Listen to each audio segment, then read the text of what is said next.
then she might run away, for she is as light as swan's down. We will place her on one of the water lily leaves out in the stream. It will be like an island to her, she is so light and small, and then she cannot escape. And while she is away, we will make haste and prepare the stateroom under the marsh, in which you are to live when you are married." Far out in the stream grew a number of water lilies, with broad green leaves, which seemed to float on top of the water. The largest of these leaves appeared farther off than the rest, and the old toad swam out to it with the walnut shell, in which little Tiny lay still asleep. The tiny little creature woke very early in the morning, and began to cry bitterly when she found where she was, for she could see nothing but water on every side of the large green leaf, and no way of reaching the land. Meanwhile, the old toad was very busy under the marsh, decking her room with rushes and wild yellow flowers to make it look pretty for her new daughter-in-law. Then she swam out with her ugly son to the leaf on which she had placed poor little Tiny. She wanted to fetch the pretty bed, that she might put it in the bridal chamber to be ready for her.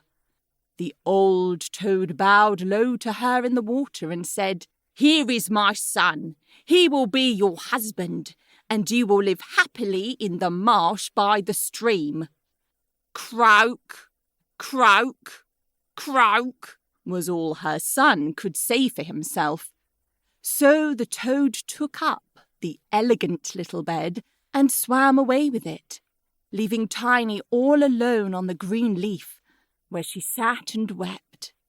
She could not bear to think of living with the old toad and having her ugly son for a husband. The little fishes who swam about in the water beneath had seen the toad and heard what she said, so they lifted their heads above the water to look at the little maiden.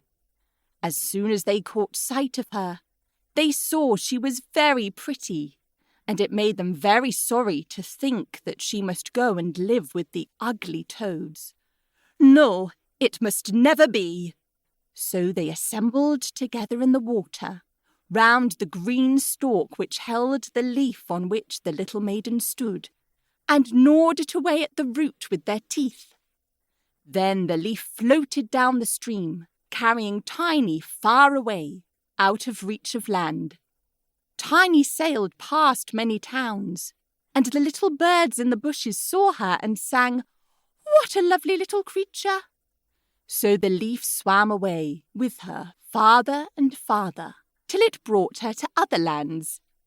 A graceful little white butterfly constantly fluttered round her, and at last alighted on the leaf.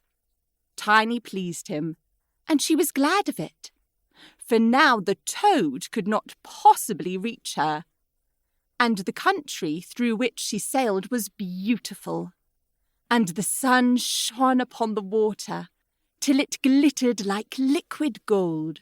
She took off her girdle and tied one end of it round the butterfly, and the other end of the ribbon she fastened to the leaf, which now glided on much faster than ever, taking little Tiny with it as she stood.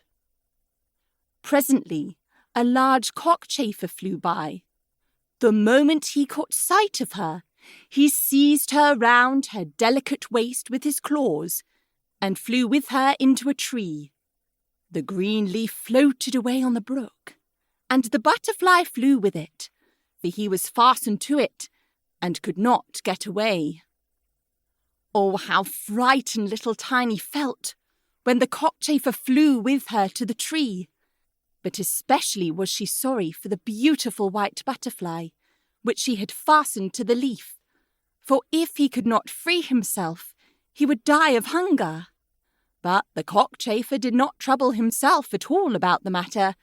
He seated himself by her side on a large green leaf, gave her some honey from the flowers to eat, and told her she was very pretty.